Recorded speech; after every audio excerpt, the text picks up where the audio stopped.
Hi everyone, welcome to today's class. This class we're going to continue this topic consolidation accounting.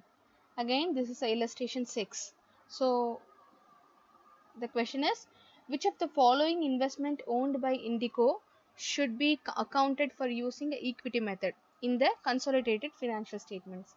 They are asking for a consolidated financial statement, how would be the investment owned by the Indico should be accounted? Which of the account should be in the invested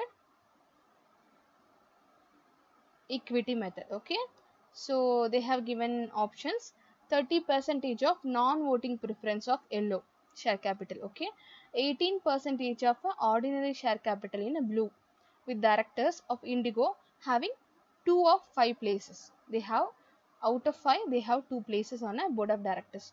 Okay, the third one, 45% of the ordinary share capital, it is ordinary from red. So with directors of Indigo they have 4 of 6 places. In 6 places they have 4 on a board of directors red co. So options they have given. So under this we have 3 statements. Okay, the first one is, although 30% of holding appears to fall within a 20 to 50% range, because if it is in 50% only, they will have the power to make any or to take any decisions. Okay, so after the 50% only, so it is 30% holding in a non-voting preference share capital. So these do not have Indigo significant influence over the yellow. So Indigo won't have the significant over the yellow. Therefore, yellow is not an associate and would not be equity accounted, because it's non-voting already. It is a non-voting and it's in below 30. So it is not to be equity and accounted according to the statement 3. Okay, the second statement, despite only 18% of our ordinary share capital, so be 18% only ordinary share capital, so being held by the Indico, as we have already discussed, we do not just consider the percentage. So we do not consider the percentage of equity shareholders, but also look at whether they are being exercise of existing influence. So having 2 out of 5 directors, within a 5 directors they have two directors, board of directors, so effectively gives Indigo but not in control, so over the decision making in a company, and therefore a blue is an associate and would be equity accounted. So third one is, don't just look at the 45%, because they presume it as association within consideration of other facts, because by looking at the ability to appoint a directors shows that Indigo, it has looking at the 4 of 6 directors, so effectively giving them a power, therefore control over the decision making the company. So having power and a control should be make you spot that actually Redco is subsidiary, and therefore would be considered line by line in the group of accounts, so would not be equity accounted. Therefore correct answer is B, because statement 2, because it has a ordinary share capital within a blue co with the directors of a out of 2 of 5 places. So this is a statement 2. And the next which we're going to see is under consolidation accounting, consolidation statement of other in comparison income. So which means this is the comparison of a group has chosen the present these changes in a separate table to the consolidated income statement. So the changes in other comprehensive income are shown before the related tax effect, with the aggregate amount of the income taxes on said variations being recognized in a single item. So this is the consolidated statement of a other comprehensive income, includes all the changes occurring in a other comprehensive income of the year being generated by transactions other than those conducted with the shareholders and in compliance with the specific IAS IFRS accounting principles. So this is the first one.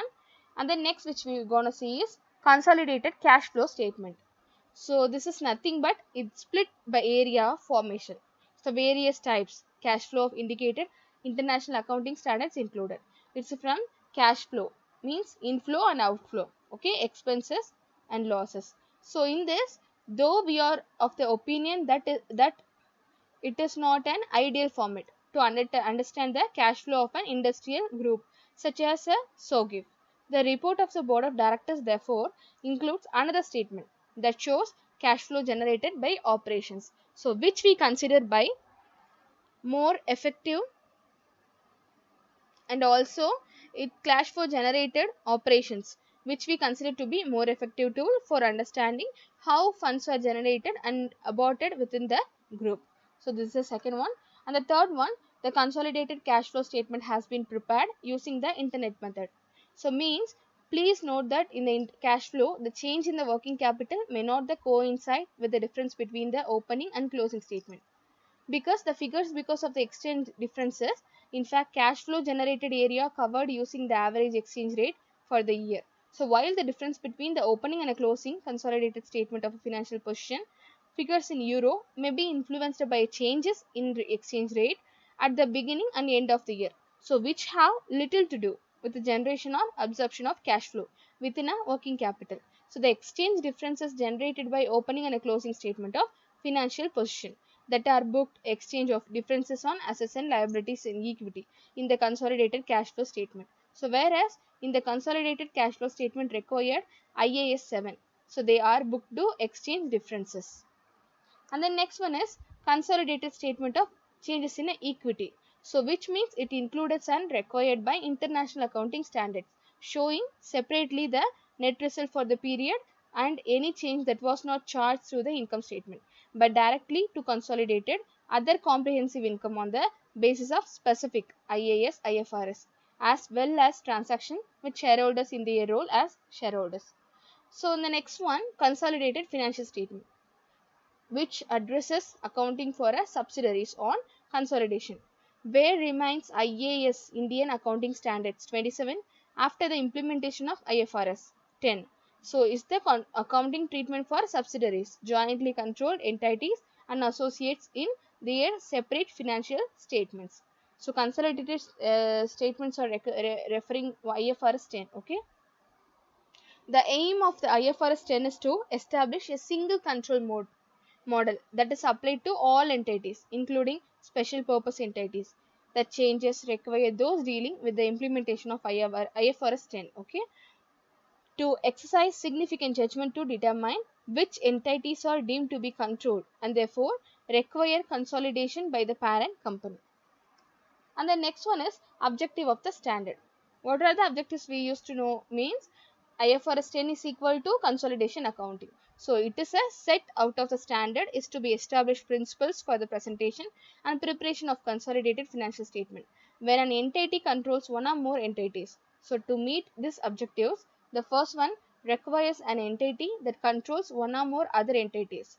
The second one defines the principle of control, which establish control on the basis of the consolidation. The third one sets out of how to apply principle of control to identify whether an investor controls an investee and therefore must consolidate their investee. And the next one is sets out of accounting requirement for the preparation of consolidated financial statement.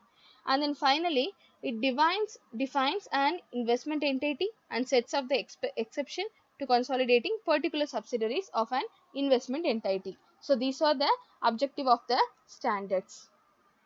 And the next which we are going to see is scope of the standards. Under the scope, it has a IFRS 10, means consolidation accounting applies to all the entities except which are under follows. I am going to tell one by one.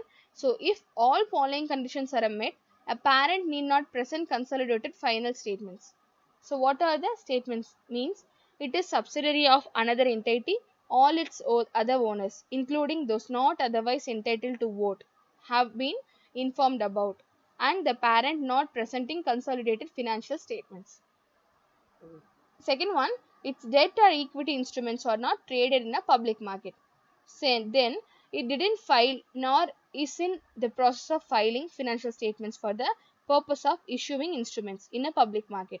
So then its ultimate or any intermediate parent produces consolidated financial statements that comply with IFRS and are available for public use.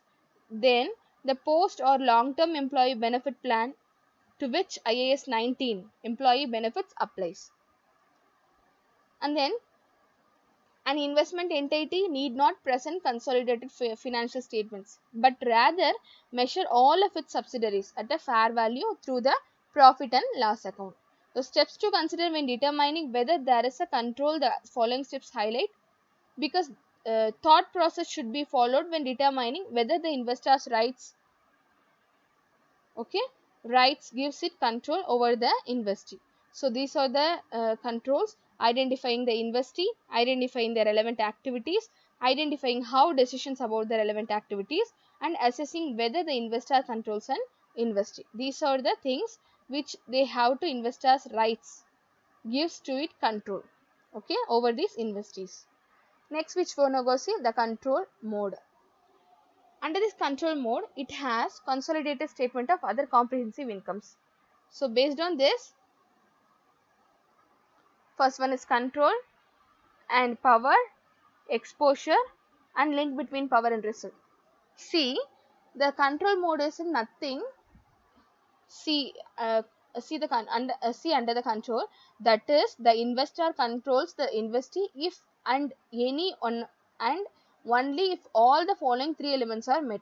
What are the three elements? Power over the investee, first one; exposure or rights to the variable return, second element; third element is link between power and returns. So under this, control equal to power over the investee plus exposure plus link between a power and result. So by these three fulfilled, the following, all the following three elements are met means they can control the consolidated statement. So this is the first, this is the control mode. So control equal to power over the investee. So power over the investee means the power is defined as a existing rights that give the current ability to direct the relevant activities to the investors. So this is one. And the second one is exposure or rights to variable returns. So which means an investor is exposed or has rights to variable returns from its involvement with the investee. So then third one, link between a power and returns. So the investor must have the ability to use its power and affect the amount of the investor's returns from its involvement with the investee. So then by this control mode, under this we're gonna see, please ignore the first line, it's an error, typing error, okay. So under the control mode, the first one is identifying the investee and considering its purpose. So how they will invest the consider. So the term investee is not defined as a IFRS 10. So therefore, the purpose and design of an investee shall be considered by investors when assessing whether it has a control of an investee. So this is the thing. So under the investee control by means of equity instruments. The second one, which means the investor controls an investee when the investor holds majority of the voting rights and is able to exercise these rights to determine the investee operating and financing policies and no additional arrangements that alter this decision making at present.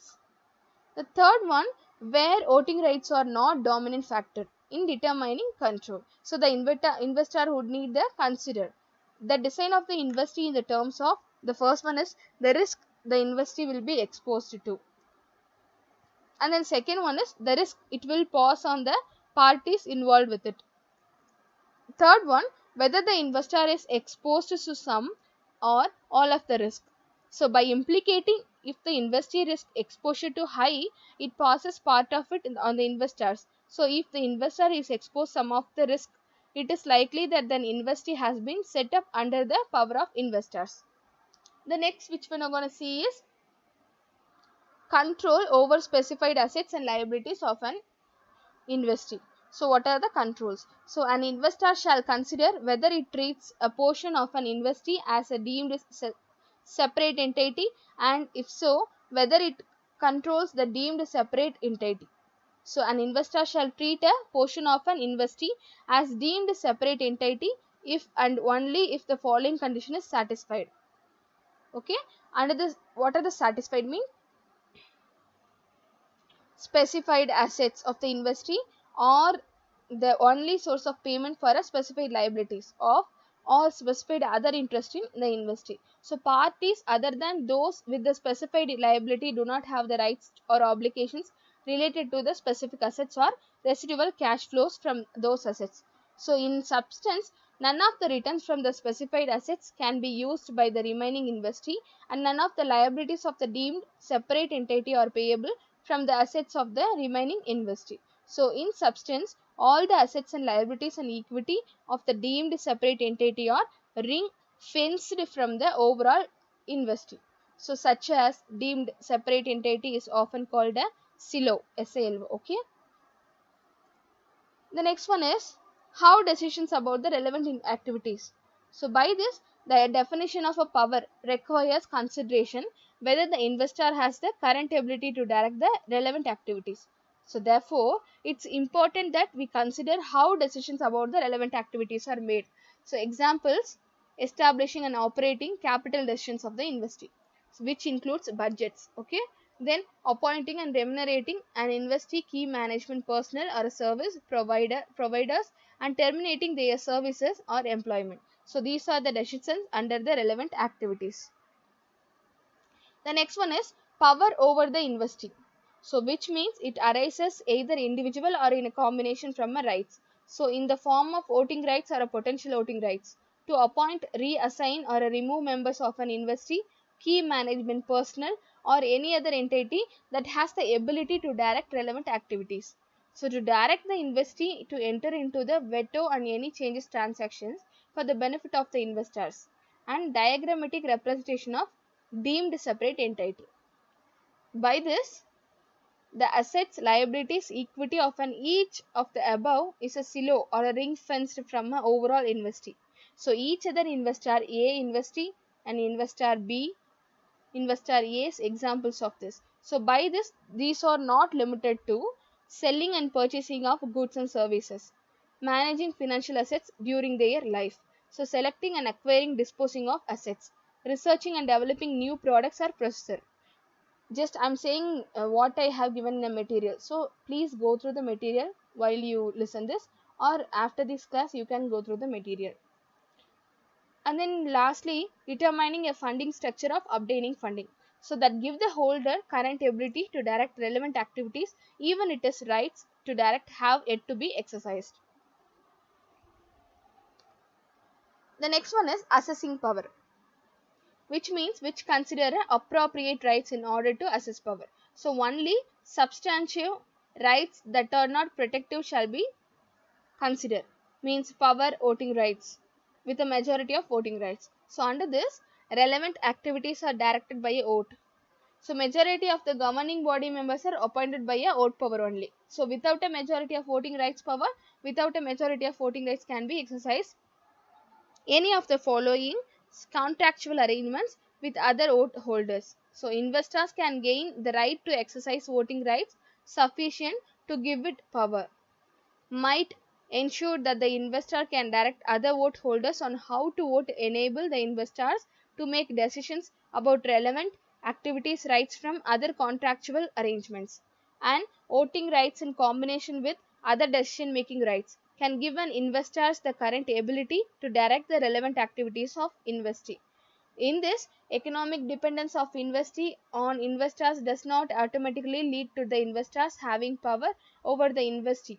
The investor's voting rights, the investor has the practical ability to direct the relevant activities unilaterally after considering all facts and circumstances such as so relative size and desperation of other vote holders, potential voting rights held by other vote holders, other parties or other investors, right from other contractual arrangements, any additional facts or circumstances majority of voting rights but no power voting rights are not substantive.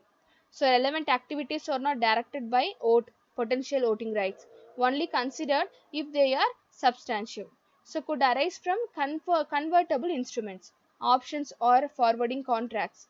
The investor must consider the purpose and the design of the instrument. For an example, refer to IFRS 10 application. Examples. Example 9, substantive rights. A right is substantive when the holder of the right has practical ability to exercise that right.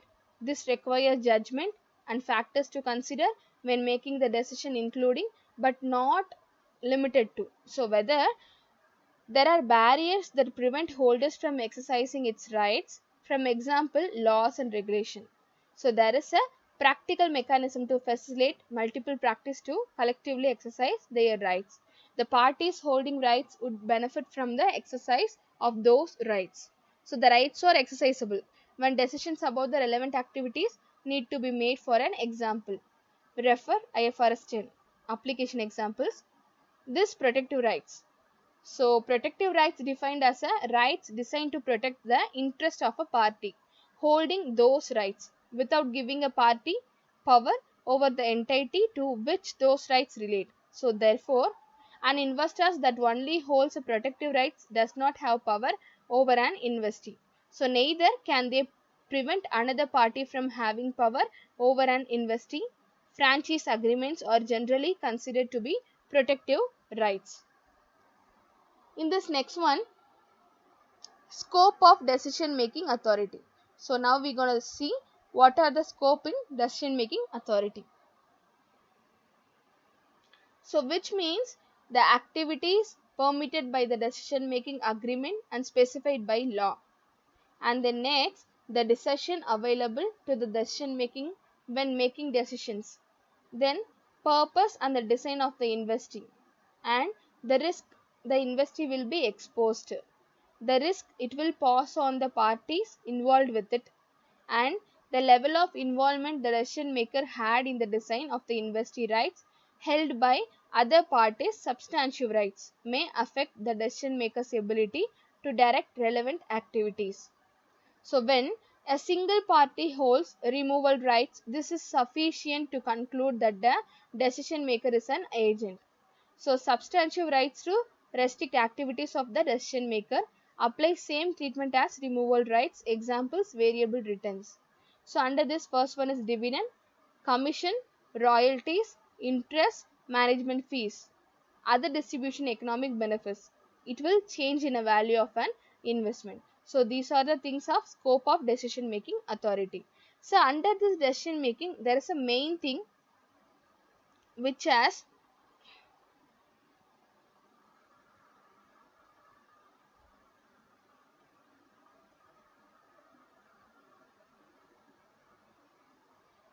follows. It has a main thing. So this is the authority of 6 types. Okay, the decisions authority is in a 6 types.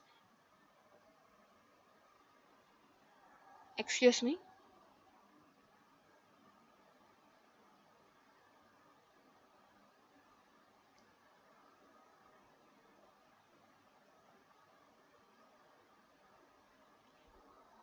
So under this, the decision making mainly known as, it is in the search of models. Okay, it is in the search of models. The hierarchy models of the decision making, which concludes information, persuasion, education by the thing models. Okay, based on this, the information is, your goal is to inform the group about the discussion, so you do not want any input, but you can get them to discuss decision in a particular participatory way to help them understand.